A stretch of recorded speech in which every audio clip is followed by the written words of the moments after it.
CEP, Centro de Estudos e Pesquisas Espíritas, traz para todos vocês a continuidade de um assunto de suma importância, chamado Ciclos da Humanidade e as Pandemias, apresentando agora a sua terceira parte.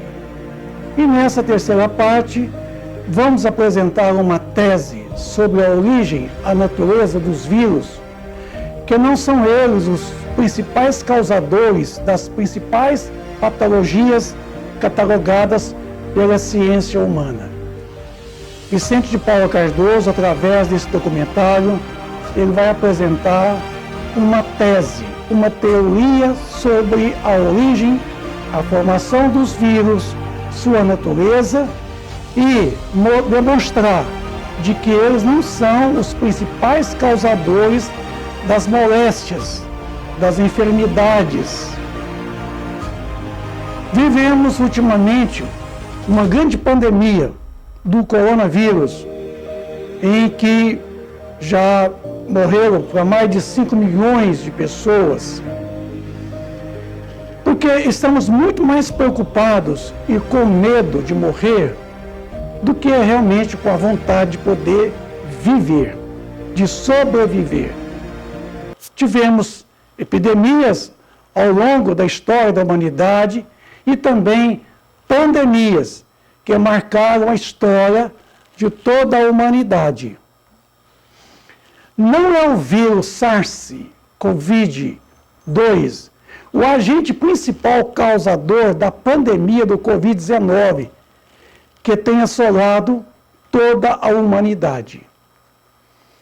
Vírus não são considerados seres vivos, não são células, e sim partículas de nucleoproteínas e globulinas, composto de DNA e RNA mensageiro, sem nenhuma especificidade, porque nas suas origens eles são neutros.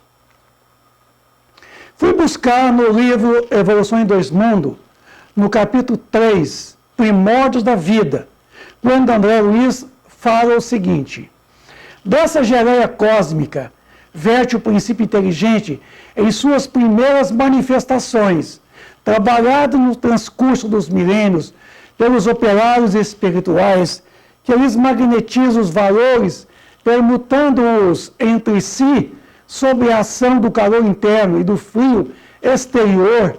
As mônadas celestes exprimem-se no mundo através da rede filamentosa do protoplasma de que lhes derivaria a existência organizada no globo constituído, quer dizer, no orbe terráqueo.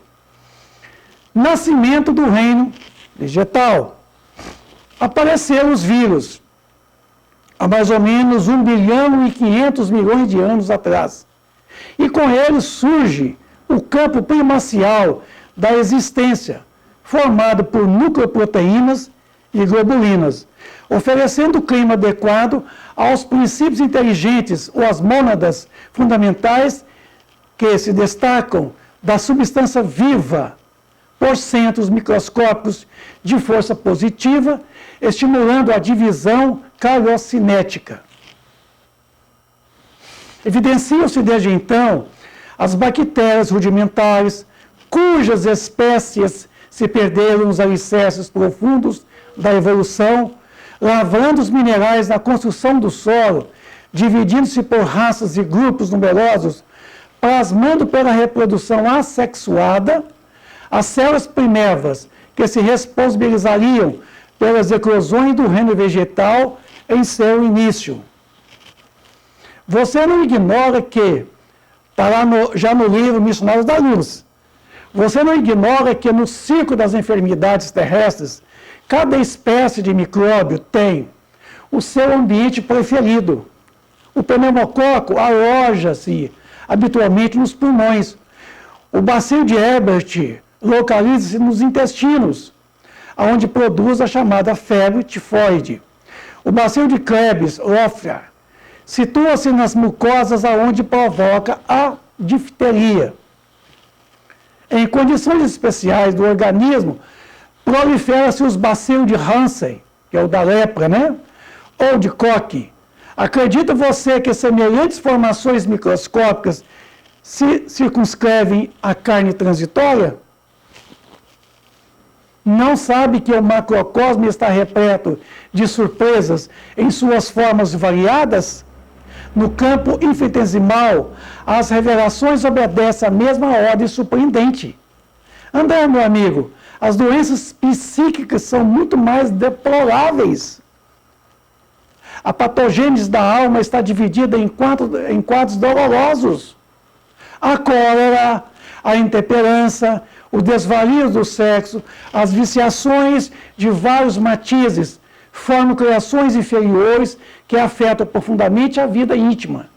Quase sempre o corpo doente assinala a mente enferma.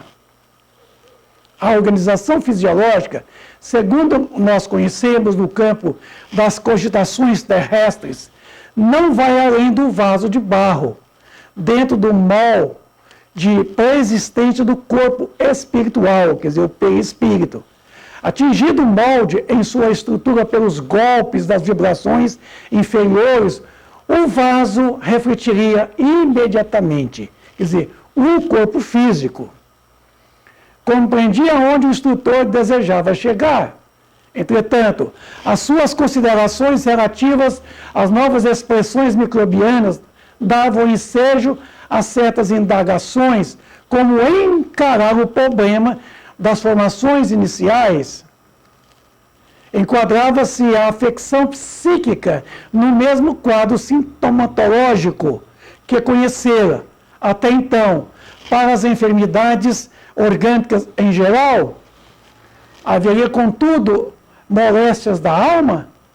E seria razoável que assim fosse na esfera onde os fenômenos patológicos da carne não mais deveriam existir?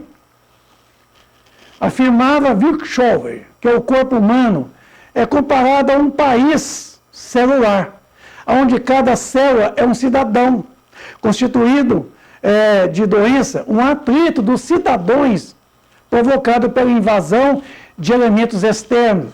De fato, a criatura humana, desde o berço, deve lutar contra as diversas flagelações climáticas, entre venenos, bactérias e variadas origens. Eu vou fazer uma pergunta e você vai me responder, prezado amigo internauta. Por que as moscas são atraídas para as lixeiras? Como está aí? Como? Por quê? Porque essas moscas vão ali procurando o lixo, aonde há uma putrefação, aonde há a liberação de gases até gás de metano, gases sulfídricos, gases de óxido nítrico, gases de quê? De CO2, monóxido de carbono, gases e mais gases. Porque a matéria orgânica que é lançada nas lixeiras está em completa decomposição. As moscas são atraídas para as lixeiras, onde há matéria orgânica em estado de quê? De decomposição, liberando fluidos que as vitaliza, as mesmas. Então, neste momento, ali está havendo um desprendimento de fluido vital, pelo qual as moscas ali ficam voando para absorver esses fluidos vitais, fluidos que as vitalizam, fluidos que as mantêm vivas, fluidos que, de certa forma, são o sustento das mesmas. Assim como nós também absorvemos fluidos vitais da alimentação que nós comemos, da água que nós ingerimos, do ar que nós respiramos, do meio circundante, das emanações fluídicas do Sol, das estrelas, da Terra.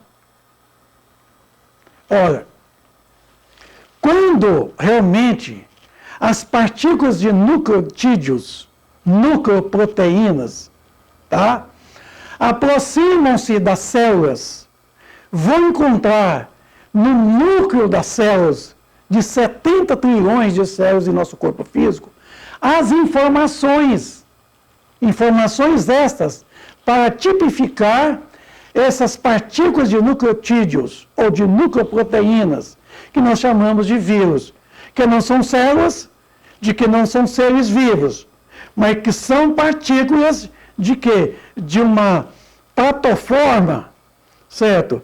De um futuro ser vivo. Liberação de energia vital que, se além de animalizar a matéria inorgânica, o chamado carbono, o hidrogênio, o oxigênio, o nitrogênio, e também as aminas, isso encontrado ali no DNA, no RNA, isso, da partícula virótica, tipifica o vírus, transmitindo a essas partículas de nucleotídeos especificações de acordo com a natureza moral e espiritual do espírito naquele corpo. Então, as informações morais, espirituais, mentais, nossa, elas ficam ali alojadas no núcleo dessas células, nos genes dessas células. Ali no interior da célula, de 70 trilhões delas, no núcleo das mesmas, estão as informações todas. Informações que são liberadas, que foram inoculadas, que foram elaboradas ao longo da nossa vida, 24 horas por dia. Ali nós depositamos no corpo mental, e o corpo mental, através do perispírito, transmite ao interior do núcleo dessas células as informações que ficam ali gravadas. E quando a presença dessas partículas de nucleotídeos, ou nucleoproteínas, aproximam ali, elas recebem por eletromagnetismo, por uma impressão eletromagnética, essas gravações. Aí passa, então, a tipificar esse tipo de vírus. Qualquer outro tipo de vírus. Não é o vírus o causador principal do mal, pois esse já existe como sendo uma predisposição mórbida, ou imunda da mente do espírito. O papel do vírus é de nutrir-se da energia pestilenta, pré-existente da indisciplina mental, desencadeadora da distonia emocional e do desequilíbrio moral do espírito. Então, ele recebe aquela carga, tá? Aquela carga eletromagnética em termos de informação. Informação que o espírito inoculou, gravou na sua mente, no seu corpo mental, e que transmitiu ao núcleo das células, aonde estão as informações genéticas, tá? Do corpo humano. Então, a partícula virótica, ela é neutra, tá? Os nucleotídeos. Cada partícula virótica tem uma natureza primitiva, por se tratar dos primeiros seres vivos da face da Terra. Tem preferência para um determinado órgão, aonde encontra a energia primitiva deletéria, equivalente à natureza do mesmo. Chamamos de afinidade fluídica, porque os afins se atraem. Por isso que hoje o Covid-19, o SARS, não é isso? C2, ele tem uma preferência para alojar principalmente nos pulmões, onde provoca realmente a complicação respiratória e passa a comprometer as funções do próprio pulmão, porque é ali que aloja realmente essas partículas viróticas e que vão receber ali aquela energia deletéria que está sendo destilada através do órgão, o pulmão, porque ali aquelas informações contidas no interior das células que formam o pulmão vai liberar então essa energia fluídica, esse fluido em forma de informações, transmitindo a partícula virótica, os nucleotídeos, chamados vírus, e esse recebe essa carga eletromagnética, eliminando esta, dispondo essa, trabalhando ela, elaborando essas informações que está ali alojada no núcleo das células do pulmão. Ao longo das existências corporais, assimilamos energias deletérias primitivas por causa dos maus hábitos, do apego material, dos vícios, das mazelas. Estas geram matrizes no perispírito, na forma de toxinas mentais, como diz o próprio André Luiz, inferiores que mais tarde precisam ser elaboradas como uma forma de esterilização, quer dizer, um expurgo, pelas provações, tá? E até mesmo as provações expiatórias, até coletiva, como é a pandemia do Covid-19, que assolou toda a humanidade do planeta Terra. Partícula virótica tipificada de acordo com a natureza moral e espiritual do espírito que está naquele corpo.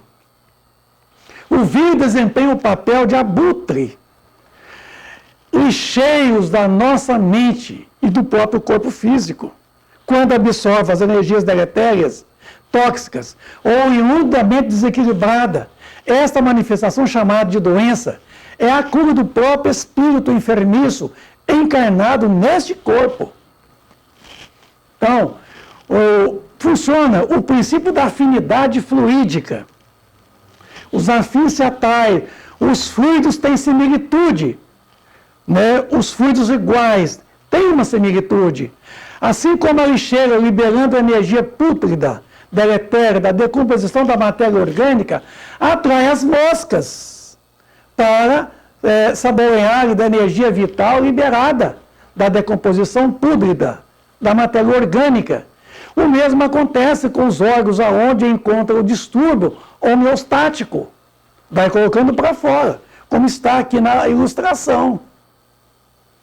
As partículas viróticas são atraídas pelas emanações deletérias dos componentes celulares, energias fluídicas, que vêm para vitalizar essas partículas, formadas por nucleoproteínas, nucleotídeos, ou, mesma coisa, globulinas, e tipifica o vírus. Aí vira o SARS-CoV-2, isso, e outras naturezas de SARS, como também o vírus HIV, que é o vírus da AIDS, isso. Aí vem toda aquela patologia, pneumococos, os bacilos, né? Bacilo de Hansen, bacilo de Koch, enfim, toda essa flora microbiana, elas alojam de preferência, de acordo com a natureza destas, nos órgãos de preferência, tá? Para ali assimilarem a energia deletéria liberada, tá? Da função órgão. É a função através do órgão. A função está na mente. Então é a função que está comprometida. Por isso que não é o vírus o principal causador. Nós já trazemos um distúrbio, a enfermidade na mente, a ser elaborada, a ser desprendida, certo? A ser trabalhada para o exterior através do corpo físico. Então são essas partículas de nucleotídeos, nucleoproteínas, que vão receber essa tipificação de acordo com a natureza do fluido, inoculado pelo espírito ao longo de sua existência. Neste caso, os vírus são reproduzidos pela divisão cairocinética, que é uma divisão que não é sexuada, invadindo aquele órgão, impedindo que o mesmo execute a função que lhe é peculiar. Dizemos que a pessoa fica doente.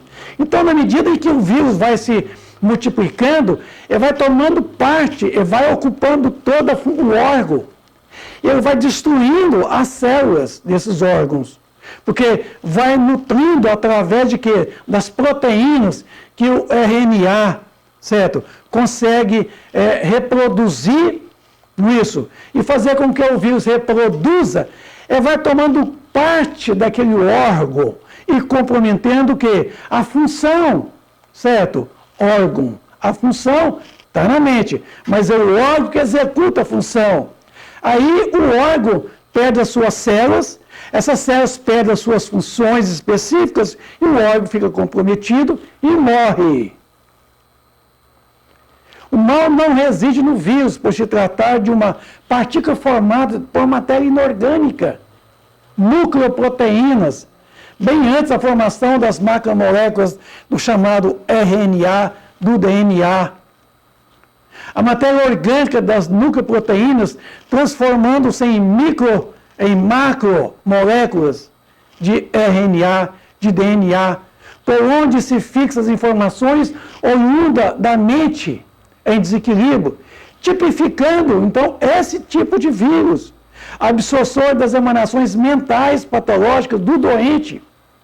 E não do vírus que não é considerado um ser vivo. Ele não é um ser vivo. A palavra vírus quer dizer veneno, né? Porque uma vez quando é introduzido no nosso organismo físico, o vírus só consegue sobreviver e reproduzir dentro de uma célula, nutrindo-se da proteína dessa célula e reproduzindo através dela. Porque recebe a tipificação e aí as informações ele passa para o vírus, e o vírus fica tipificado. E quando ele reproduz, ele já reproduz outro vírus tipificado de acordo com o precedente. E daí por diante. E aí assume todo o órgão e comprometendo as funções desse mesmo órgão.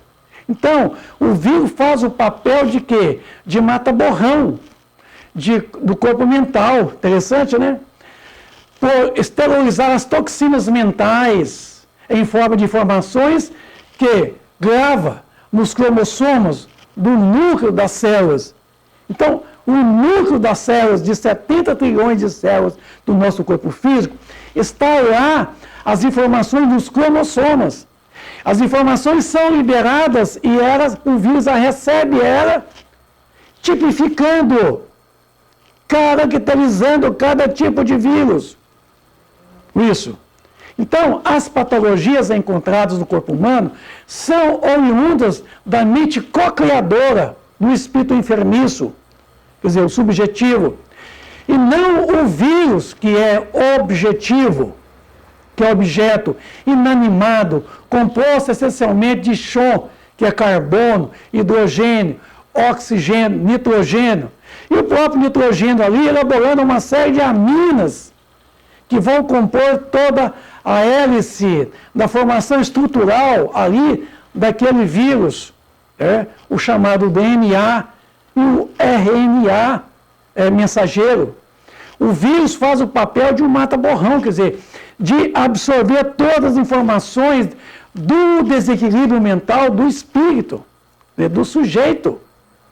Tá? Informações essas gravadas no corpo mental do mesmo, e que precisam ser elaboradas para sutilizar o corpo mental e, por consequência, o corpo espiritual, o perispírito, o psicossoma.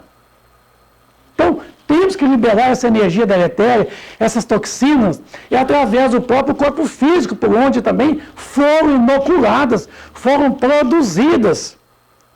Tá? Então, é através, desses nucleotídeos é que nós dispomos dos nossos defeitos, dos nossos erros, dos nossos abusos, desequilíbrios morais e espirituais, desequilíbrios orgânicos, físicos, emocionais. Portadores assintomáticos, se fala muito neles. Por que os portadores assintomáticos não desenvolvem infecção virótica? Uma vez que traz consigo, no interior das células, a presença do vírus, o SARS. Isso. Às vezes nem sabemos quem é o portador assintomático, que simplesmente sai disseminando a proliferação do vírus, mas não desenvolve a infecção. Mas não apresenta nenhuma qualquer forma de patologia. Por quê? Porque aqui na AIDS também tem o portador assintomático. É aquele que tem a carga virótica no interior das células. E esses não reproduzem, certo? Não reproduzem, não se tipificam. E se tipificam, não conseguem reproduzir. A própria tipificação, que somos nós mesmos quem os tipificamos. Somos nós que transmitimos a eles uma natureza, uma qualidade, uma característica, como é o SARS-2, como é o vírus HIV da AIDS. Somos nós que o damos a essa tipificação, a essa característica, a essa natureza, porque ela é nossa, ela é subjetiva. Vírus não é considerado um ser vivo, tá? Nem uma célula, de acordo com a opinião científica. É uma partícula de nucleoproteínas, globulinas primitivas, com a presença ali nele do chamado RNA, o mensageiro, isso, o DNA, na onde realmente vai ser impressos as informações absorvidas do interior, do núcleo das células, de 70 trilhões delas do nosso corpo físico, aonde está as informações das nossas patologias. Princípio da afinidade fluídica, não podemos esquecer, para ficar bem frisado. Onde está o mal que ocasiona distúrbios aos homens? Embora a palavra vírus significa veneno, mas que não passa de uma partícula de nucleoproteínas, substâncias inorgânicas, e chamada nucleoproteínas primitivas, que foram as primeiras a formada como se fosse uma espécie de protoforma dos futuros seres vivos, sem qualquer forma de informação, uma vez que não possui cromossomos para guardar as informações. E a partir de então, começa aí a essa reprodução pelo processo de calocinética e tomam conta do interior, do núcleo de cada célula, do protoplasma das células, destruindo as células. Aí, subvém a morte dessa célula. Como tem 70 trilhões delas, cada órgão tem a sua quantidade exata de células. Compromete o órgão executa a função está na mente. Se não tem um órgão para executar a função fica comprometida. Aí compromete a integridade do corpo físico. Sobrevém a morte. É o que acontece com o Covid-19. Meus amigos, uma célula é como uma grande cidade que guarda numa biblioteca, uma grande enciclopédia de 46 volumes, 23 pares de cromossomos. Então, a célula é comparada com uma grande cidade, né? E essa cidade que chega a guardar como se fosse uma grande biblioteca de livros, uma grande enciclopédia de 46 volumes, isso, os 23 pares de cromossomos. Cada cromossomo, ele é um livro dessa grande biblioteca, tá? Que é uma célula, com milhares de páginas onde estão todas as informações genéticas do organismo humano. Então está a informação genética ali, mas está também as informações patológicas que nós inoculamos ao longo da nossa trajetória evolutiva. Está guardado nesses livros dessa grande biblioteca, que é considerada uma célula, uma grande enciclopédia composta de livros, e cada livro é um cromossomo. Cada gene é um capítulo deste livro, que ensina como sintetizar as proteínas, a cor da pele, por exemplo, é resultado da presença ou não da melanina. Mas ali também está as informações oriundas dos distúrbios da mente em desequilíbrio, da distonia, certo? Da mente. E aí, cada tripetro é uma palavra. Quer dizer, cada componente, ali desses cromossomos, que especifica uma espécie de aminoácido, quer dizer, que são aqueles chon, o carbono, o hidrogênio, o oxigênio, o nitrogênio, que vai formar essas aminas, quer dizer, essas formas de aminoácidos, ou a parada de uma reação química, ou início de um outro processo qualquer, fica ali a essas informações gravadas nesses chamados tripletos. Cada nucleotídeo é uma letra, dessas grandes frases, desse grande livro, que é uma única célula. Tem 70 trilhões dela, o que descreve tudo que é vivo. Ali está gravado todas as informações. Então, cada nucleotídeo, certo? Ele grava as informações. Então, o vírus, ele tem esses nucleotídeos. E é ali que fica gravadas as informações que nós despejamos em cima dele. Então, o vírus é um lixeiro da natureza. É ele que vai absorver as energias deletérias da nossa mente em desequilíbrio. Então está lá. O mal está no interior das células em forma de informações adquiridas pelos transtornos, pelos desequilíbrios morais, emocionais, espirituais, orgânicos, não é isso? Em outras existências que nós já vimos de tantas outras, que serão expurgadas através do corpo físico. Porque foi através do corpo físico que nós adquirimos essas informações de desequilíbrios. Certo? Não é somente as informações genéticas da espécie humana, não, mas as informações também dos distúrbios. Então, são as partículas de nucleotídeos que vai receber o impacto dessas energias deletérias e vai poder elaborá-las, retirando para o exterior, do interior das células, como vocês estão vendo aí, livrando elas. Então, essas informações contidas no núcleo das células tipificam as nucleoproteínas do vírus, tá? Formando assim o seu DNA, o chamado ácido desoxirribonucleico. Então, esse é o que caracteriza o referido vírus. Vírus tal, vírus qual, tá? Vírus da AIDS, vírus SARS, enfim, esses vírus todos absorvendo as energias deletérias que estão ali no interior das células, comprometendo as funções dessas células, a função daquele órgão, tá?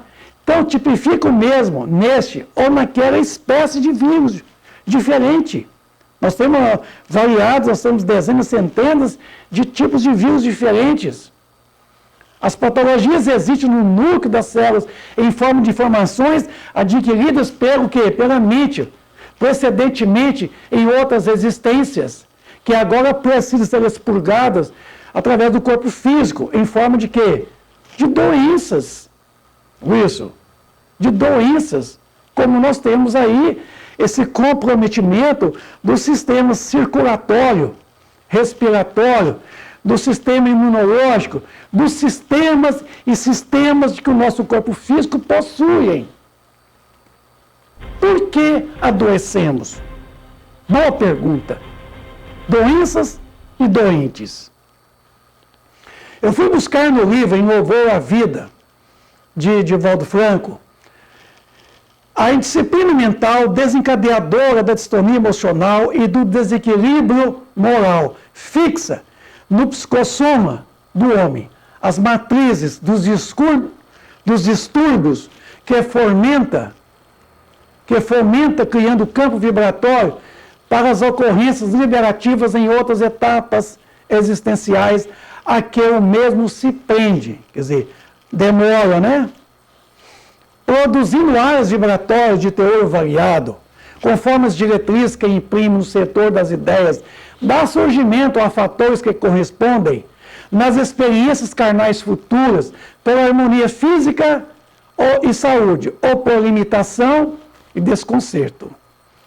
A utilização dos equipamentos celulares dos órgãos pelos quais se manifestam a vida proporciona os recursos para a felicidade ou desar, do que decorre ser cada criatura, aquilo que elabora mentalmente ou que de si mesma tem feito através do comportamento a que se entrega, hora a hora, dia a dia, o tempo todo.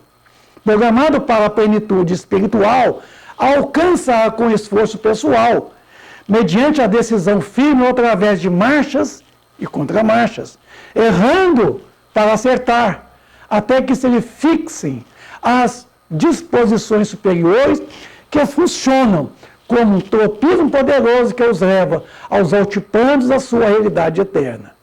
A cada atitude corresponde um efeito de idêntica expressão que permanece como contraparte da sua existência, impondo retificação, se é negativo, ou aprimoramento, quando salutar. Cultura, experiência, aptidões, habilidade, são algumas heranças positivas das existências anteriores, que remanescem no psiquismo espiritual, esterilizando-se naturalmente, desenvolvendo-se de forma auspiciosa, Da mesma forma se manifestam a ignorância, o despreparo, a rudeza, a dificuldade como sendo o estágio primário do processo evolutivo, ou impedimento gerado pelo mau uso dos recursos de que dispunha, e não foram considerados. Sujeito ao mesmo processo de equilíbrio e distonia, saúde e doença, normalidade, deficiência, reflete as conquistas ou prejuízos transatos que resumam conforme que as ações praticadas dia a dia. As impressões mais profundas arquivadas no campo moderador da forma, o chamado perispírito, emite vibrações que produzem respostas equivalentes, graças a quais o espírito, sempre o agente e o paciente de seus atos, recomeça a tarefa do progresso, avançando ou depurando-se sempre, porém, em processo da evolução. Partindo, portanto, das estruturas energéticas do ser na direção do corpo, em ondas sucessivas, essas radiações criam áreas específicas, nos quais se instalam ou se desenvolvem vidas microscópicas encarregadas de produzir os fenômenos compatíveis com os quadros das necessidades morais para o indivíduo.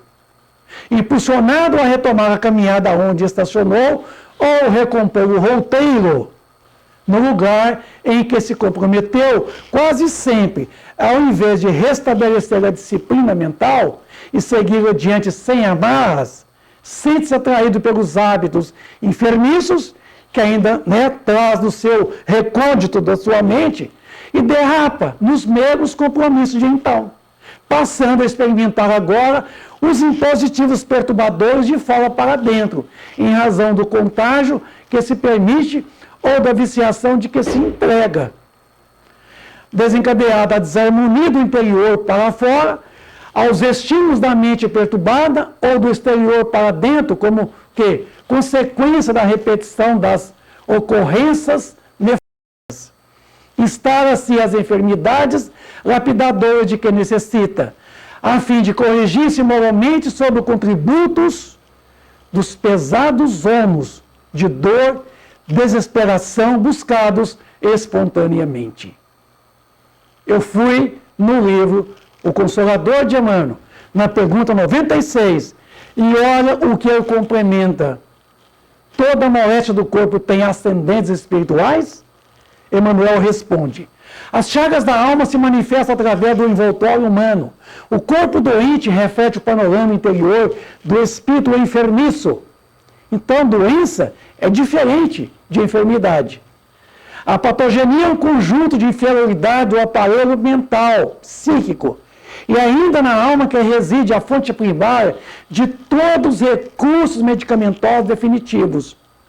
A assistência farmacêutica do mundo não pode remover as causas transcendentes do caráter mórbido dos indivíduos.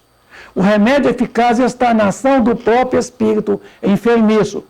Pelo efeito, se remonta à causa. Podeis objetar que as injeções e os comprimidos suprimem a dor. Todavia, o mal ressurgirá mais tarde nas células do corpo.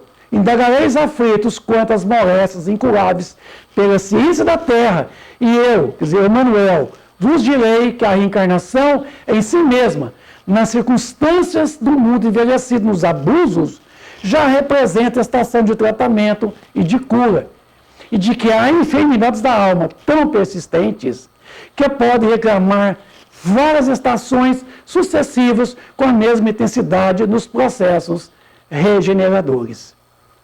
Então, nós temos aí os recursos alternativos, tá? E os recursos alterativos.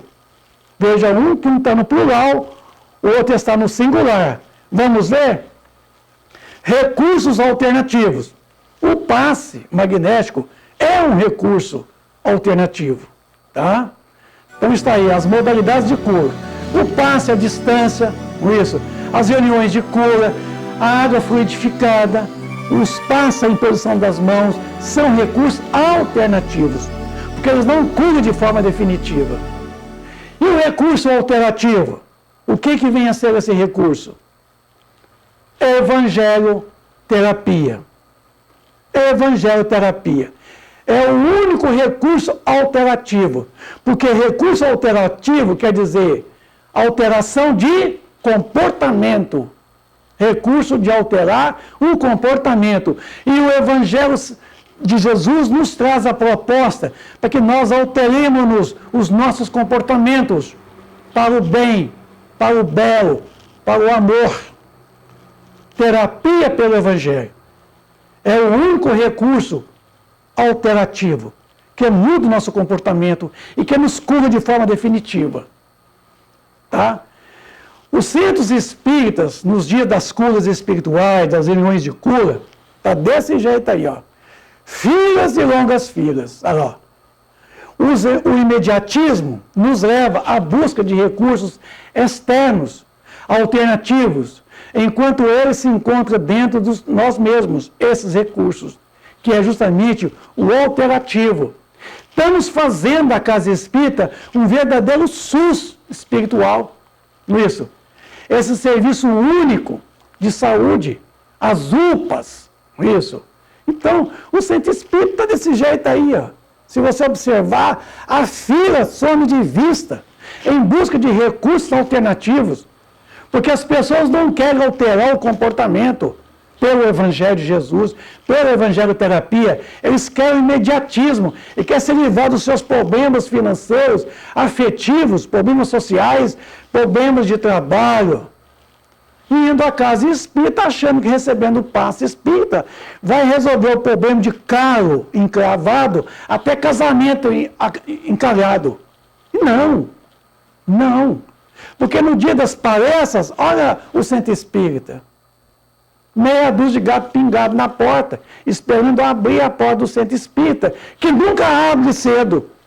E que sempre está abrindo na última hora. Chega lá, está fechado. Eu sou a luz do mundo. Quem me segue não viverá em trevas. Na verdade, Jesus Cristo não curou ninguém. Ele levou as pessoas a se encontrar a própria cura. Nós vamos falar em todas as passagens do Evangelho, quando ele fala que a tua fé te curou. Ele fala na primeira pessoa. É a tua fé que te curou. É na primeira pessoa. Ele não falou assim, eu te curei. Vem a mim que eu te cure. Não. Vai no centro espírita que os médicos te curam. Ele não falou isso. Nós na casa espírita a mesma coisa. Nós não curamos ninguém. Nós estamos ali para poder favorecer, para poder fazer com que você encontre a sua própria cura. Nós não prometemos cura de ninguém. Pelo contrário, nós devolvemos para você, amigo internauta, amigo espírita e não espírita, devolvemos para você a cura.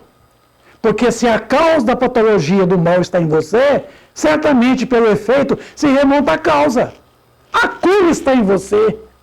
A doença é a própria cura da alma.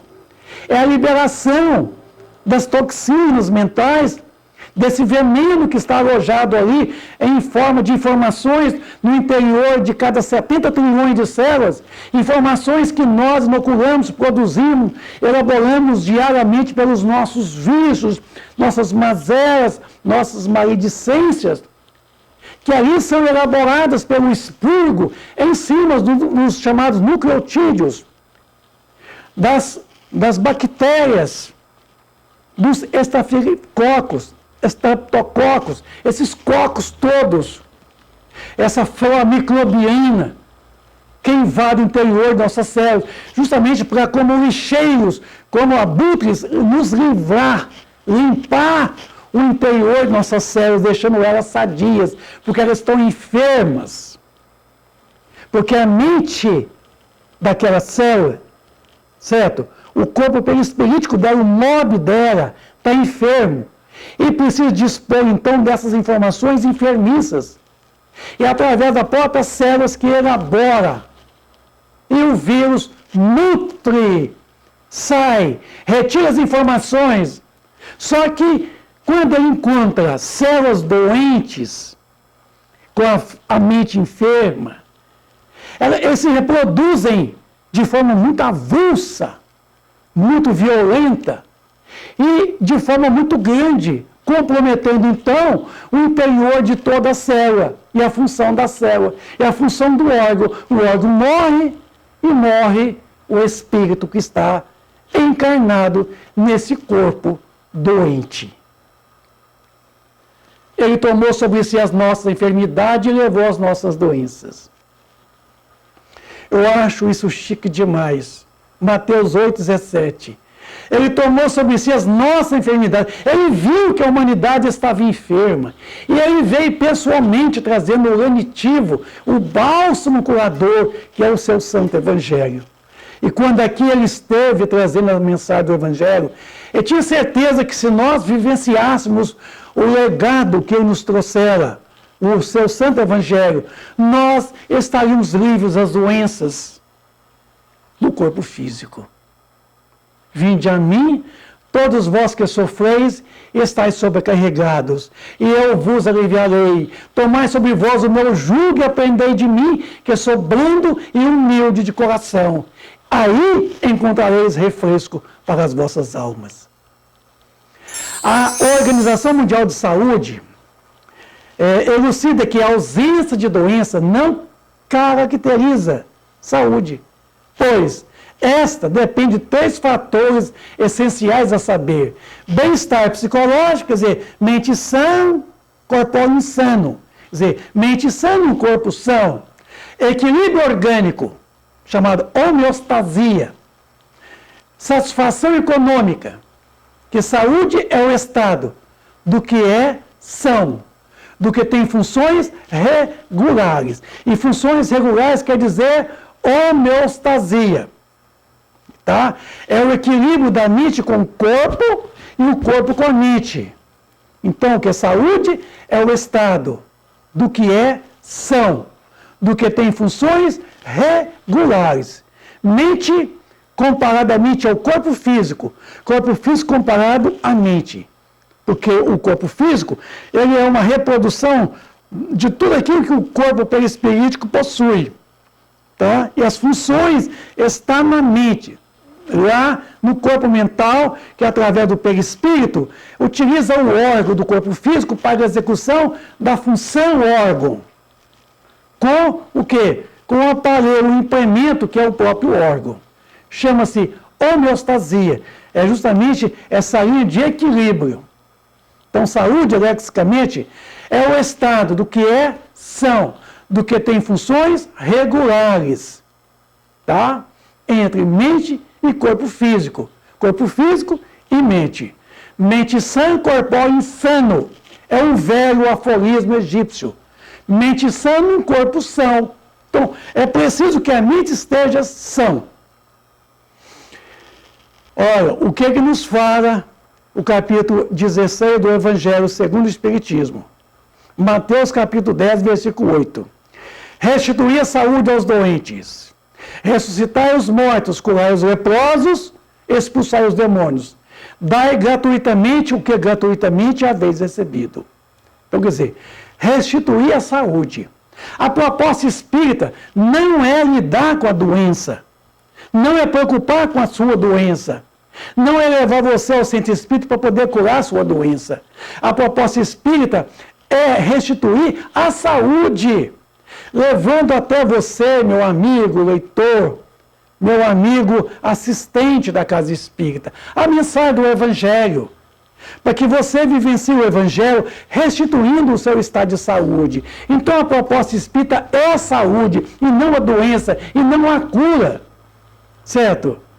Aos doentes, ressuscitar os mortos, quer dizer, despertar você que está aí, morto, vivo, perante a realeza espiritual, porque a sua vida corporal é virtual, ela não é real. Então, é morto nesse sentido, que perante a vida real, que é a vida espiritual, nós estamos mortos. Como diz o Cristo, deixai os mortos enterrar os seus mortos. Curai os leprosos quer dizer os enfermos, os doentes, certo? Mas é restituindo a saúde. E expulsando os demônios é o processo da obsessão, levando o obsediado à própria cura, dizendo que ele está obsediado, a culpa é dele. é do obsediado, não é do obsessor. O dia que não houver obsediado, não haverá obsessor. Então, quem gera o processo obsessivo é o obsediado. É ele que dá o passo inicial, é ele que desenvolve o processo da simbiose, a obsessão. Porque os obsessores encontram ressonância, sintonia em nós encarnados, obsediados.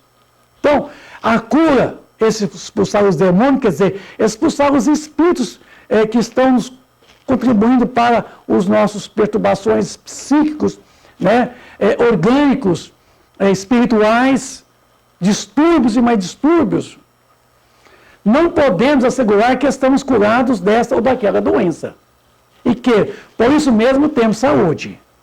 Quando estamos apenas referindo ao corpo físico, o que mais vale é tratar a cura legítima, e não apenas da ausência das doenças. Estamos falando do estado integral, de que significa a condição de bem-estar, saúde. Não basta você falar assim, ó, eu não tenho doença nenhuma. Mas resta perguntar se você tem saúde. Porque a ausência de doenças não caracteriza a saúde. Saúde é um estado regular de funções, de homeostasia, de equilíbrio da mente com o corpo com a mente. Isto é saúde. Somos muitas vezes o cego de Jericó. A esmolar é Jesus, a misericórdia pelo nosso sofrimento. E nós somos sempre atendidos. Porque Jesus jamais nos negou, em qualquer momento, certo? A ajuda. Mas não é fazendo por nós. Nos ajudando nós mesmos a nos reencontrar. E buscar em nós mesmos a própria cura. Porque Ele já trouxe o seu legado, o seu santo evangelho, que é a nossa cura definitiva. Todavia, lembra Emmanuel, de forma bastante oportuna, que quando surge a oportunidade do nosso encontro com Cristo, além de sentirmos que o mundo se volta contra nós, colocamos-nos com indiferença diante do chamamento à tarefa renovadora. Não adianta eu ficar aqui buscando passe espírita, indo na casa espírita, reunião de desobsessão, reunião de cura, se eu não renovo os meus atos, as minhas atitudes, se eu não faço a minha renovação diária, a minha transformação moral. Não adianta. Se eu não me renovo as minhas atitudes, se eu não passo pela redenção e pela resignação, que a resignação é você ressignificar as suas atitudes, é você dar um novo sentido às suas atitudes. Redenção é você aceitar que você é causa e objeto do sofrimento. E esse posicionamento que temos diante da resposta divina está ligado de forma insensata com que pedimos ajuda. Então, lá em Lucas 18, capítulo 35 a 43, o cego de Jericó está assim, ó, 41, dizendo, que queres que te faça? Isso, o cego de Jericó é o seguinte, havia um cego em Jericó que ficou sabendo que havia um homem curando demais pessoas, que esse homem chamava Jesus. Então o cego ficou muito ansioso à espera de que esse homem passaria pelas periferias da onde ele se encontrava em Jericó. E quando Jesus passou então por Jericó, esse cego ficou sabendo e ouviu a multidão, o alarido da multidão. E ele então procurou aproximar da multidão. E aí, ele começou a gritar, mestre, mestre, mestre. Aí a multidão, olha que é isso, cara? Essa gritalhada, para que tudo isso aí? Está gritando mestre aí? Aí, Jesus então, ouvindo, porque o seu coração é magnânimo, ele disse, que queres que te faça, filho? Ele disse, Senhor, que eu veja. Então veja bem a pergunta de Jesus. Que queres que te faça? Né? Que queres que você mesmo se faça? E ele disse, o cego, Senhor, que eu veja. Olha a resposta de Jesus. Então Jesus lhe disse, vê. Que queres que te faça? O quero ver, Senhor. Então vê. Por que você não vê? É porque você não quer. É porque você ainda não se livrou daquilo que cega. Do orgulho que você carrega. Do egoísmo que você dispõe. Da vaidade, da luxúria. Da avareza. Dispõe disso e você verá. Porque o que nos cega, meus amigos do ideal espírita, é o orgulho. O orgulho nos cega. A nossa vaidade nos cega. E nós somos cegos de Jericó. E ele diz, então vê. O que Jesus fez? Devolveu para o cego de Jericó, quando ele disse, a tua fé te salvou. A tua fé. Então, quer dizer, busque dentro de você a própria cura. Livrando de todos os males que cega você. É cegueira que não é no sentido literal de não ver as coisas. É de não perceber as coisas do espírito. Não as coisas do mundo mundano aqui, o mundo virtual, mas as coisas da alma, as coisas do espírito. É isso que precisamos despertar. E o Evangelho veio para despertar em nós as coisas da alma. E não as coisas da terra. Então, tua fé te curou. Então, Jesus, quando eu falo que Jesus não curou ninguém, é porque ele sempre devolve para, certo? Encontrar a própria cura. Assim, a casa espírita é a mesma coisa. Ela devolve para você, amigo, que a cura está em você. Você não precisa ir à casa espírita. Basta que você se jogue de joelhos diante do Cristo. Ore. Peça.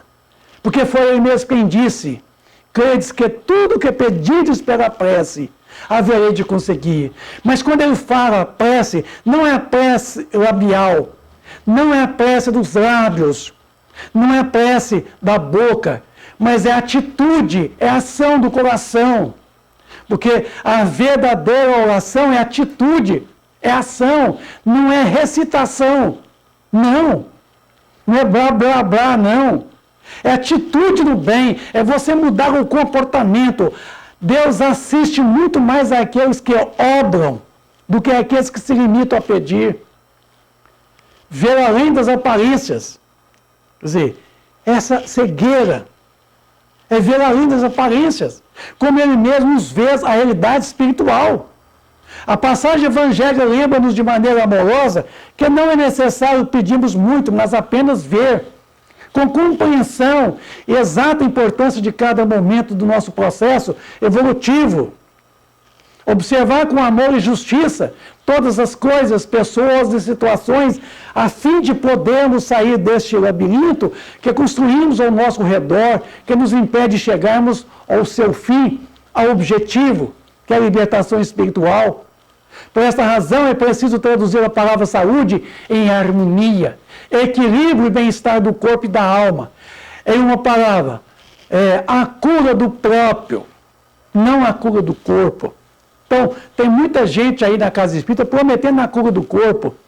E as casas espíritas sérias não prometem a cura do corpo. Certo? A casa espírita séria leva você, ela devolve para você, certo? A atitude da saúde, que você busque a saúde. E tendo saúde não haverá doença, não haverá enfermidade. Então nós devolvemos para você, amigo, a atitude da própria cura. E as doenças persistem porque não sabemos receber o que nós pedimos. Se não vejamos a vida, chamamos-nos do trabalho, da renovação constante. E somos abençoados com a luz do conhecimento. O que nós fazemos? Permanecemos indecisos. Sem coragem de caminhar para a nossa realização da tarefa que nos elevaria à condição espiritual. Nós não temos atitude. Fica só pedindo. Pedi, obtereis. Batei se usar. Mas nós não batemos a porta. Certo? A gente só pede.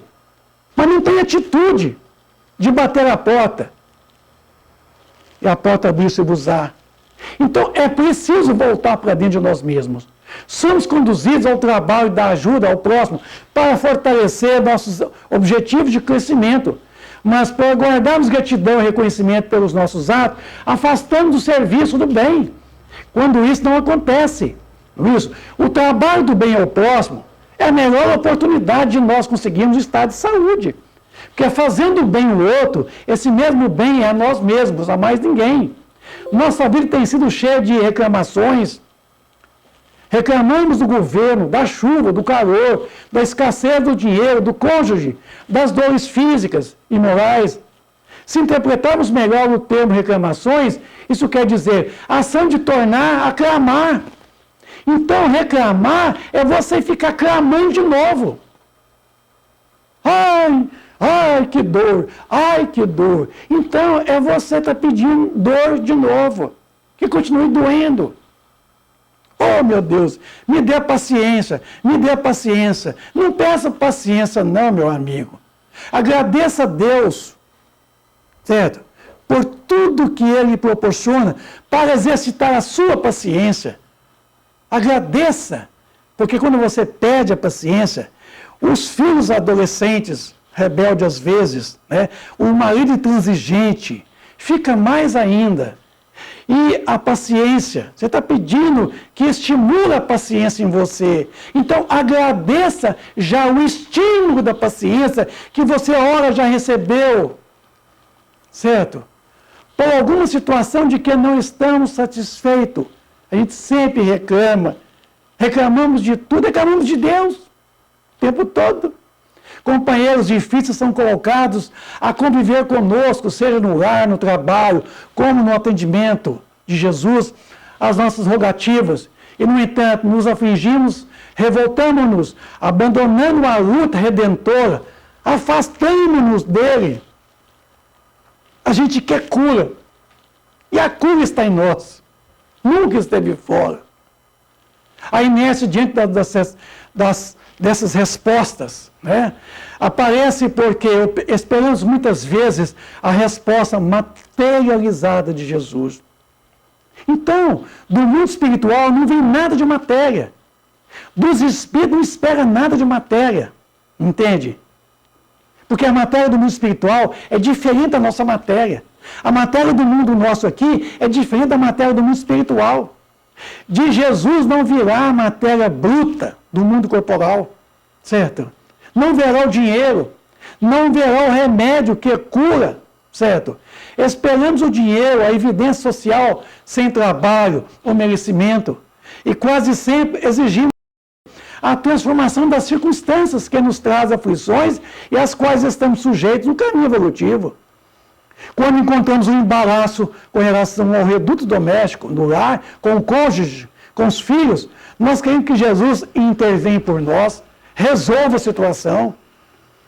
Né? Quando a dificuldade financeira bate à nossa porta, nós queremos que Jesus dê um jeito para aumentar o salário nosso, a remuneração, sermos promovidos. Não, meu amigo, está errado. Isso é você que vai fazer. Em todas as curas que o mestre realizou, uma constante pode ser observada, seja no cego de Jericó, ou na mão ressequida do paralítico que se fez sã, e de não lhes ter dado nada material, mas sim de lhes devolver os instrumentos para o trabalho do crescimento, na conquista das realizações pessoais. Então Jesus devolveu tua. Então se falou tua, falou na primeira pessoa. Ele falou assim, é você que encontra a cura, sou eu não. Busque dentro de você, te curou. As lições de acesso, amigos, são para todos, em todos os tempos, em qualquer lugar, não importando quais sejam os tempos de oração aos quais estejamos ligados. Não basta somente estender a mão a Jesus rogando curas, sejam físicas ou do espírito. É imprescindível aprendermos a receber sua bênção. Não basta tão somente o interesse pela recomposição do veículo carnal, porque, acima de tudo, necessitamos da cura do espírito, da alma. O Evangelho alerta-nos para entendamos o valor da saúde. A moléstia do corpo é sempre difícil de ser compreendida e muito menos aceita por nós todos. Pois ainda sequer conseguimos entender porque o trabalho no bem nos traz o equilíbrio orgânico, Quem de nós já percebe a lição oculta de Deus na moléstia que nos assalta? Certamente nenhum de nós. Todavia, ali está a cura do próprio espírito, nas moléstias do corpo físico. E quando pedimos para que as nossas forças sejam restauradas, esperamos sempre não precisar fazer qualquer esforço para que isso se aconteça, se concretize. Inclusive os braços e quer que os espíritos façam por nós. Que Jesus dá um jeito lá em cima e as coisas mudem de redor de nós. Nós unimos uma palha do lugar. Não tem jeito, meu amigo. O problema nessa atitude imatura prende-se ao fato de desejarmos ser curados para continuarmos a cometer os atos desequilibrados que nos levariam a quedas maiores. E como não conseguimos a cura desejada, segundo a nossa vontade e caprichos, dizemos que Deus nos abandonou. E a fé que já não era firme, acaba assim. Então, passa somente a reclamar. Todo enfermo deseja curar-se. E isso é justo. Mas é importante que ele se conheça também o valor de todos os recursos colocados à sua disposição, que é o Santo Evangelho do Cristo. Para que a experiência terrena seja coroada de benesses essas conquistadas em árdua luta contra a adversidade de nossas atitudes. O Evangelho explica a todos nós que muitas das nossas doenças têm origem nas aflições que acumulamos e no nosso comportamento desregrado, seja ele qual for. Assim, se analisarmos nossos pensamentos e nossas condutas, vamos nos deparar com alimentações abusivas, alimentamos o ódio em nós, o ressentimento, a mágoa excessiva, a paixão desvairada, a inquietude obsidente, a ausência do auto-perdão, o vazio existencial, a não aceitação das provas elegidas por nós mesmos. Não nos livramos destes estados mentais, mas queremos bons resultados depois de um passe magnético. O auto-perdão certamente será a melhor medida preventiva e curativa. Às vezes, estamos precisando dar um abraço num ente querido, trocar as energias afetuosas com ele, dirigir uma palavra de compreensão, de carinho, pois estamos, às vezes, carentes, necessitados de sair daquele estado mórbido do egoísmo, pois é dando que se recebe. Assim como o corpo físico pode ingerir alimentos venenosos, que eles intoxicam os tecidos do corpo físico, também o organismo perispiritual, quer dizer, o perispírito, pode absorver elementos de degradação que ele corrói os centros de força, chamados chakras, com reflexo sobre as células materiais.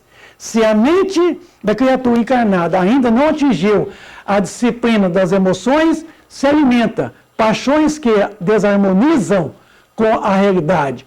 Pode a qualquer momento intoxicar-se com emissões mentais daqueles com quem convive e com que se encontrem no mesmo estado de desequilíbrio, as obsessões. Às vezes, semelhantes absorções constituem simples fenômenos sem maior importância. Todavia, em muitos casos, são suscetíveis de ocasionar perigosos desastres orgânicos.